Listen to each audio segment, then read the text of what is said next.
Dr. Narayana Group of Institutions and iCreate Degree College 100% placement. మీ భవిష్యత్తుకి మాది భరోసా.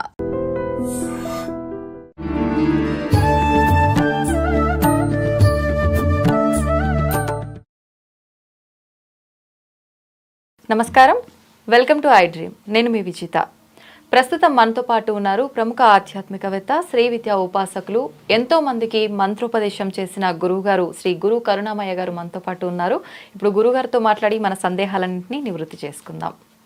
నమస్కారం గురుగారు. శ్రీమాత్రే గురుగారు, పెద్దవాళ్ళు చెప్తూ ఉంటారు, కొన్ని మనం చేసే పనుల వల్ల ఇంట్లో దరిద్ర దేవత తిష్టేసుకొని కూర్చుంటుంది, ఆమె ఒకసారి ఎంటర్ అయిందంటే లక్ష్మీదేవి రాదు, చాలా ఇబ్బందులు పడాల్సి వస్తుంది అని చెప్పి. నిజంగా ఇంట్లో దరిద్ర దేవత ఉంది అంటే మనకు సంకేతాల రూపంలో తెలియచేస్తుందని కూడా చెప్తుంటారు గురుగారు. ఎలా తెలుస్తుంది గురుగారు ఆ సంకేతాలు ఏంటి?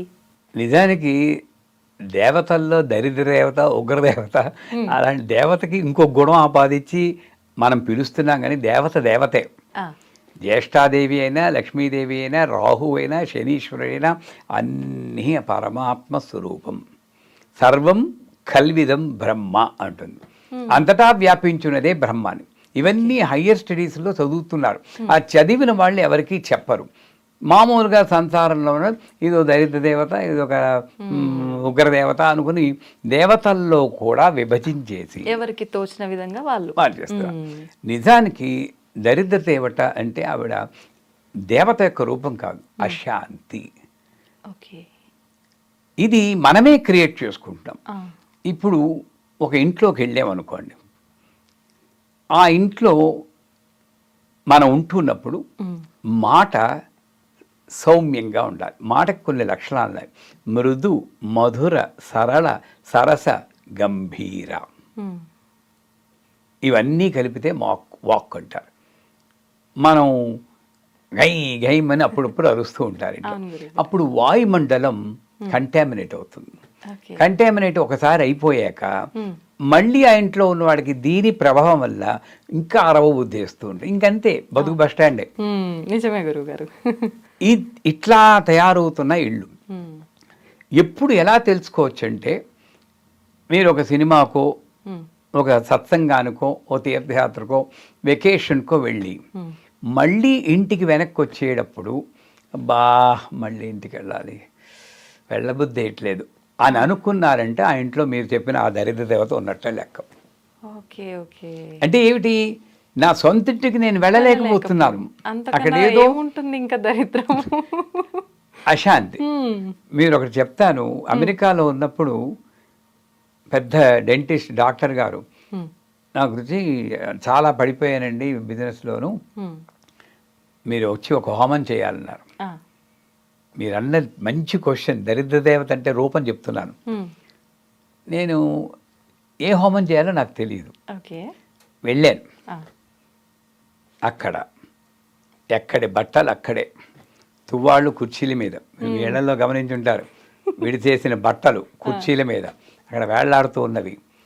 ఒక 4 టీవీలు, ఒక 5-6 వీసీఆర్లు, పనికిరాని చెత్త, విరిగిపోయిన కాలు విరిగిపోయిన కుర్చీలు, ఇవన్నీ సేకరించి పెట్టుకున్నారు వాళ్ళు.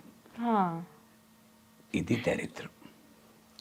అంటే నాకు ఉపయోగం లేకపోయినా ఎందుకైనా ఉపయోగిస్తుంది అని అమ్మ పెట్టదు, అడుక్కు తిననివ్వదన్నట్టు నువ్వు అనుభవించవు, ఇంకోటికి ఇవ్వవు. పోనీ భోగిమంటలోనే పారేసావా అంటే అమ్మో సెంటిమెంట్, మా తాతగారు ఆయన ఇచ్చారు, ఈ కాలు విరిగిన కూర్చి నేను అలా పెట్టుకుంటాను. ఈ భావంతో నేను జంక్ చేర్చుకుంటున్నాను. నేను ఒకటే అన్నాను, అమ్మ నేను ఒక పని చెప్తాను, నెల రోజుల తర్వాత మళ్ళీ వస్తాను, నాకు ఇంట్లో ఒక వస్తువుకి ఒకటే ఉండాలి, టీవీ అంటే ఒకటే ఉంచండి, మిగతా అన్ని కొత్త వండి ఇచ్చేయండి ఇంకోటికి. ఎందుకంటే ఇనుము పర్టికులర్గా వస్తువు మీరు ఒక చోట పెట్టి దాన్ని 6 నెలల పాటు తొడకపోయినా, కదపకపోయినా, వాడకపోయినా అక్కడ ఈ దరిద్ర దేవత అనబడే, నేను చెప్పను, అలాంటి ఎనర్జీ వచ్చేస్తుంది.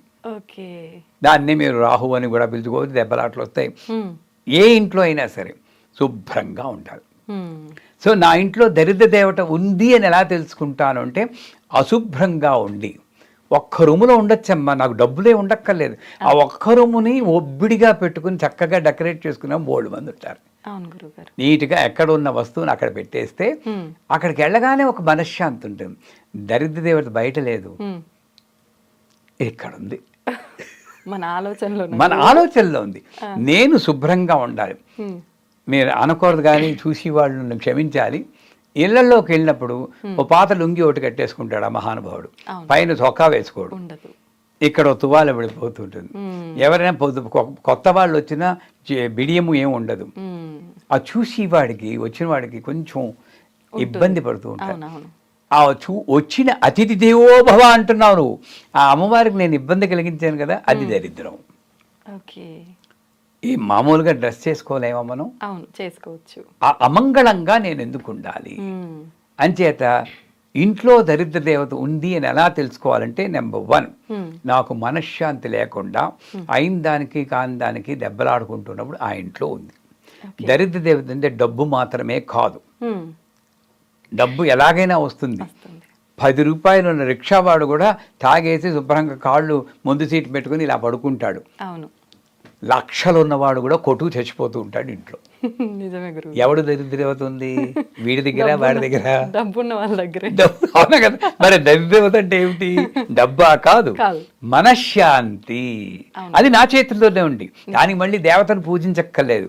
అడ్జస్ట్ అయిపోతూ దెబ్బలాట లేకుండా నేను ఉన్న వాళ్ళతో, భర్తతో అడ్జస్ట్ అవ్వాలి, భార్యతో అడ్జస్ట్ అవ్వాలి, పిల్లలతో అడ్జస్ట్ అవ్వాలి, అందరితోటి అడ్జస్ట్ అవ్వడానికే నేను పుట్టాను, మార్చడానికి కాదు.